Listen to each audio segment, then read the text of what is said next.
Hello everyone, I am Samruddhi from AAFIZA Public School. How are you all? I hope so you are all fine. I have brought for you some interesting slides. Let us proceed to the part.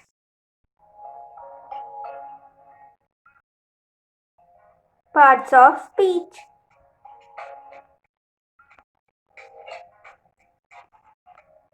Can you see the such examples in a star? Let me read it for you. Pihu is a name, tiger is an animal, Vijaypur is a place, table is a thing.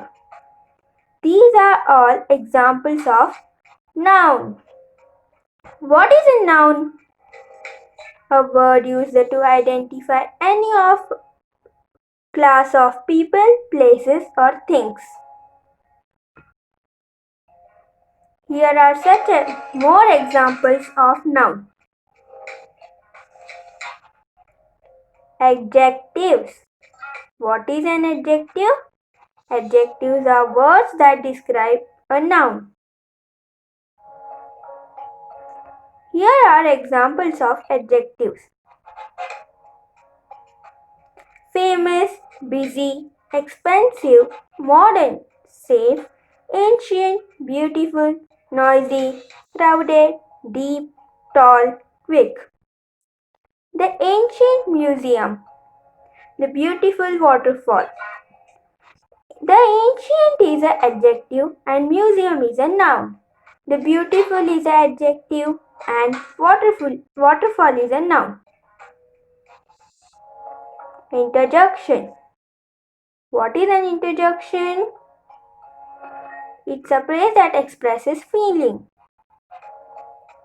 Here are examples of interjection. Oh, alas, wow. Let me read such sentences. Wow, what a beautiful waterfall. Alas, we lost the match. I got hurt. I hope you all understood now what is noun, what is adjective and what is interjection. Thank you. Good afternoon, everyone. So, myself Anushka S. Biradar. I'm studying in 7C class. I'm from at Sharda Public School. So, you are all thinking that why I'm here. So, I'm here to explain you the topic of the English grammar. So, what's the topic? Oh, don't be so excited. Let me tell. The topic is types of sentences. Types of sentences. There are three types of sentences. First, affirmative sentence. Second, interrogative sentence. And third one is negative sentence. So, let's go first with affirmative sentence. So, affirmative sentence. A sentence that affirms rather than negates the proposition means a sentence that affirms and negates with the proposition in the sentence. So, let's see examples of the affirmative sentence. So, first example of affirmative sentence is this pen is blue. So, the second example, she is doing well. So, let us go ahead with interrogative sentence. So, interrogative sentence. You may thinking what is an interrogative sentence? So, let's say an interrogative sentence is a sentence that asks a question. This means that a sentence which is in the form of question is known as interrogative sentence. So, examples. Examples, right? Example 1. How do you do? And example 2. Whose book is this? So, our today's topic's last type of sentence, that is the negative sentence. So, What is negative sentence? A negative sentence is a sentence or the statement that states something is not true or incorrect. Means this is a sentence that always states that it is not true or incorrect. These sentences are always in negative. Okay, and let's see the examples of the last part, right? We could not miss that. So example 1, I am not going to school today. And example 2, he is not watching the cricket match. So our topic of today was the types of sentences. Now you may knowing that there are three types of sentences: affirmative sentence, interrogative sentence, and last, negative sentence. So thank you. Hello everyone, my name is AFFIRMATIve. I am in grade 7th A of Akshada Public School. Today I am going to explain about punctuations. First, let's see what is a punctuation. A punctuation is formally something called pointing. Punctuation is used to create sense, clarity, and stress in a sentence. We use punctuation marks to structure and organize our writing. It is the system of signs or symbols given to a reader to show how a sentence is constructed and how it should be read. Punctuation shows how sentence should be read and makes the meaning clear. Why to punctuate? Punctuation marks are symbols that indicate the structure and organization of written language as well as intonation and causes to be observed when reading aloud. The following are the uses of punctuation marks: to separate groups of meanings, to convey an idea of variation of pitch, volume, pauses, and intonation of speech, to help to avoid contextual ambiguity. Importance of punctuations. The importance of punctuations are: using the punctuation helps the reader to clearly understand the message that is being conveyed. It helps to indicate the pauses and emphasis on certain ideas or thoughts that are discussed in the text. In particular, in academic writing, it is essential to accurately use punctuation as it helps to strengthen the argument that is made in the text.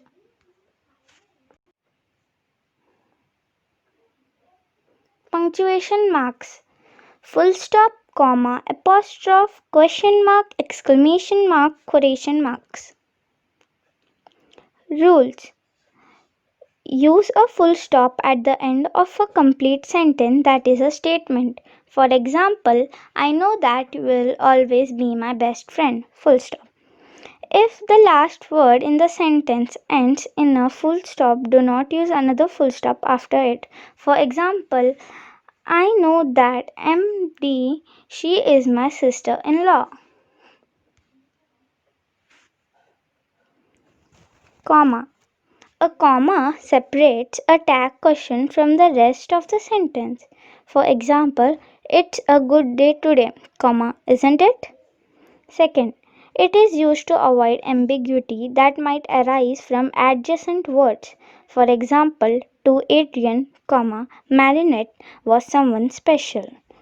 Third, punctuate an inverted name. For example, Morton, comma, William. Fourth, follows the salutation in informal letter. For example, Dear Mark, very truly yours. Rules while using a comma. First, to separate a series of words. For example, do you need some cakes, candies, chocolates, ice creams, and lollipops? Second, to connect two independent clauses. For example, I was too hungry, so, comma, I ordered food online. To set off introductory words, phrases, or clauses. Yes, comma, I'll be there. Thanks for reminding me. Fourth, to separate the parenthetical elements. For example, my granny, old and sick, never goes out of her house. Fifth, to set or phrase to express contrast. For example, dreams don't shine, we shine while chasing them. Sixth, to avoid confusions. For example, I saw that she was busy, and prepared to leave. Seventh, to separate the quoted part. For example, I don't think you should do that, she said. Eighth, to set off expressions that interrupt the sentence flow. For example, on the other hand, most women like to go shopping at the weekend. Apostrophe. An apostrophe has two main uses: ownership and contraction. First, ownership. An apostrophe can be used to show that something belongs to something else. If there is only one thing, the letter S is used after an apostrophe to show ownership. For example, it was the girl's bag. Contraction. Contractions can be used to put two small words together. Two small words that are put together with an apostrophe to make one word are called contractions. This is normal in writing about a person speaking. For example, it's a wonderful day today. It is made by contracting it and is. Next, question mark. Question marks are used when writing a question to make an inquiry about something. For example, why is the sky blue? Question mark. Rules for a question mark. Use a question mark after a question. Use a question mark to indicate an uncertainty for doubt. In a polite request, the question mark is often omitted even though the sentence is phrased like a question. Use it or not. It depends on the person's choice. Exclamation mark. To exclaim over something, a dramatic confession, a warning, an expression of anger or joy, etc. It is used by writers to convey an emotion to the reader. Exclamatory mark is used after a strong imperative sentence. Rules for the exclamatory mark.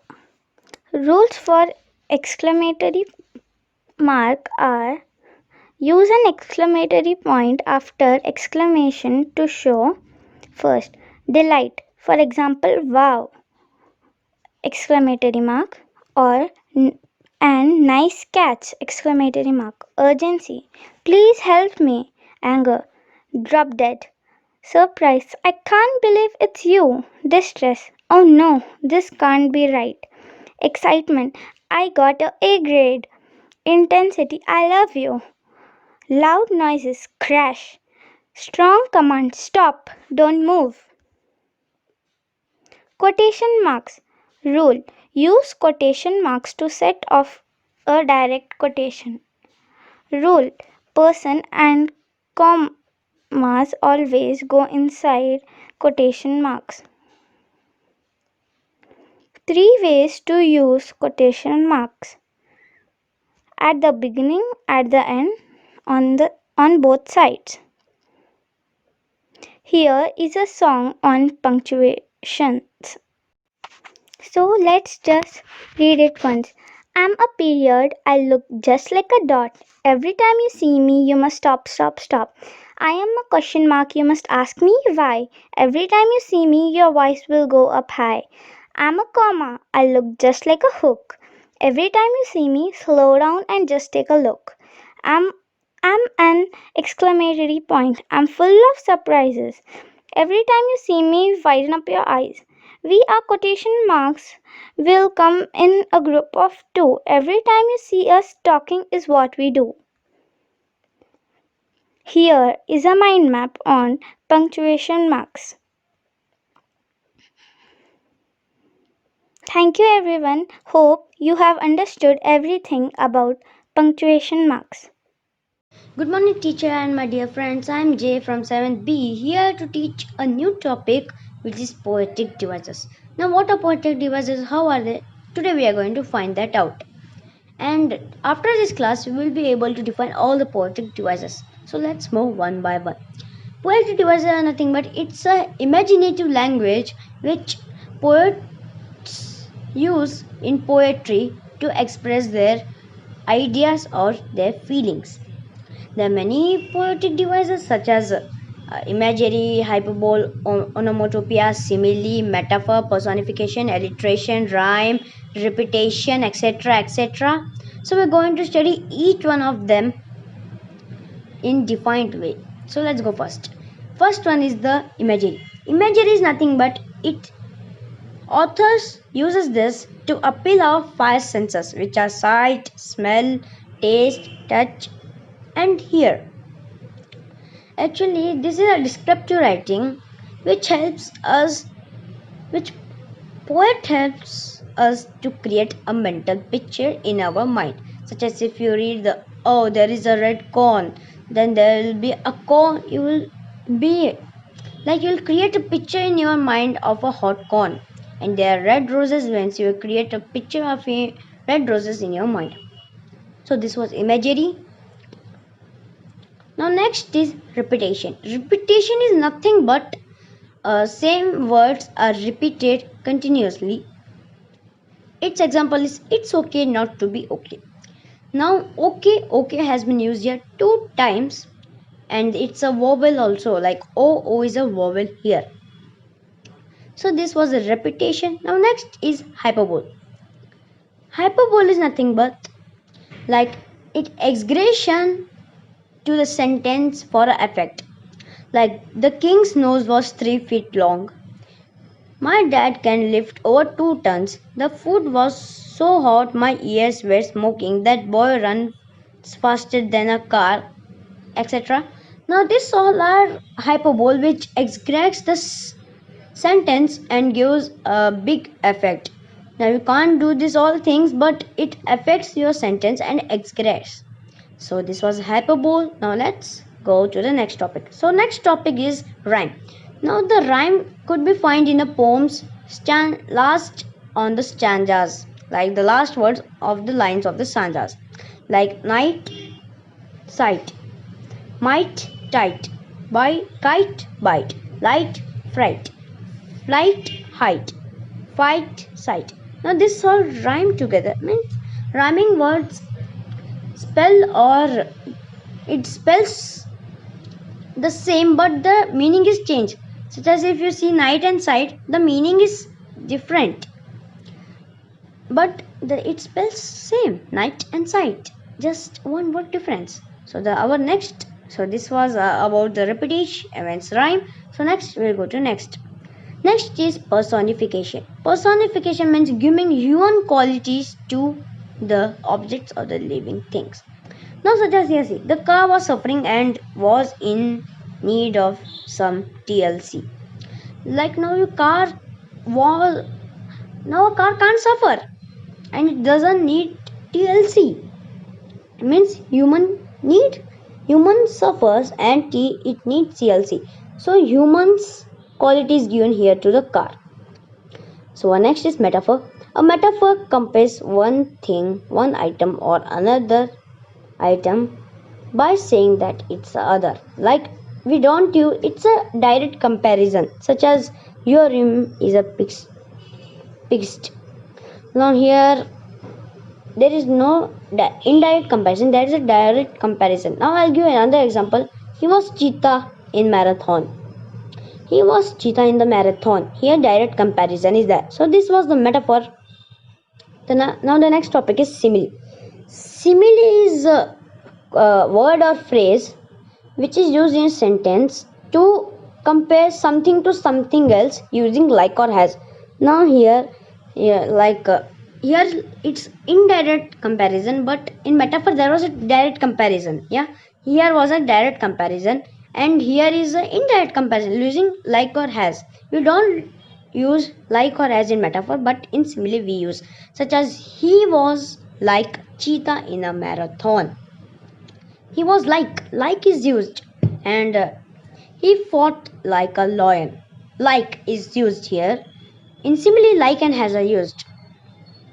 So our last topic of today of poetic devices is onomatopoeia. Onomatopoeia is nothing but it's a word which sounds similar to the noises nearby it. Like now a balloon splash, a balloon pop or boom. When a balloon blast, then it sounds like boom or pop. Okay, now there are such words like boom, splash, bam, kaboom, pow, oh, zzz, zzz, boom. So these all words are onomatopoeia words. In there, exclamation mark is used. So I think so this was for the topic of poetic devices. Hope you enjoyed, and I'll see you in my next topic video.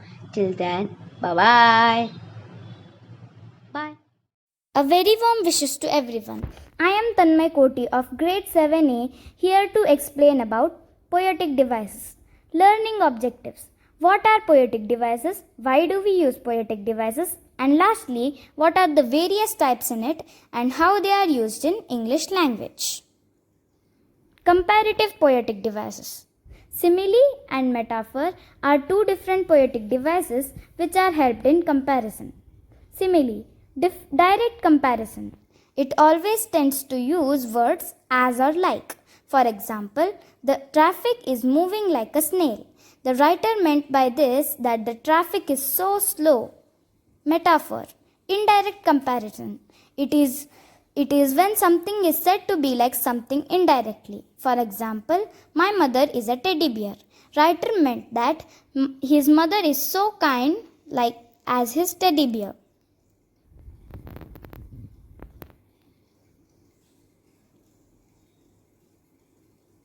More types.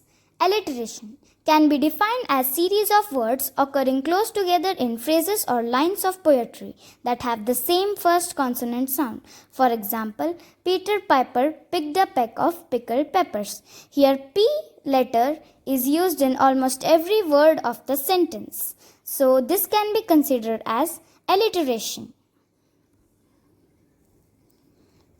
Personification, giving human qualities to animals or objects. The stars winked at me. Here, the stars is a non-living object given human qualities winking. Onomatopoeia, the word imitating the sound it represents. Splash of water. Here, the word splash imitates the sound of water. Many more examples such as pop, crack, etc. Rhythm or rhyme scheme, a pattern of lines that rhyme in poetry. For example, the fat lady was pretty, who had bought a kitty. Pretty and kitty rhyme together, so they are marked as A and A.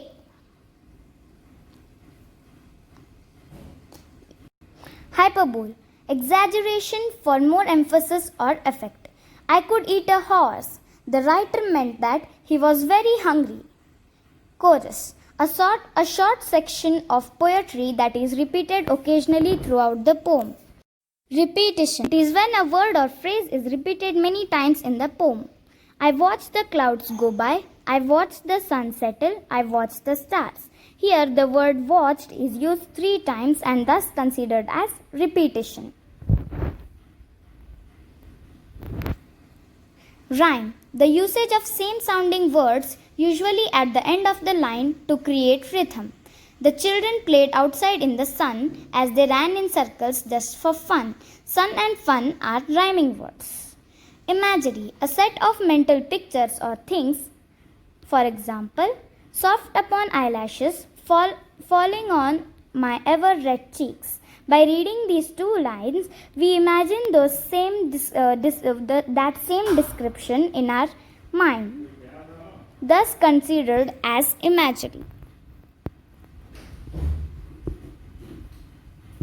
Many more examples, such as countryside, give a pleasant picture in our mind.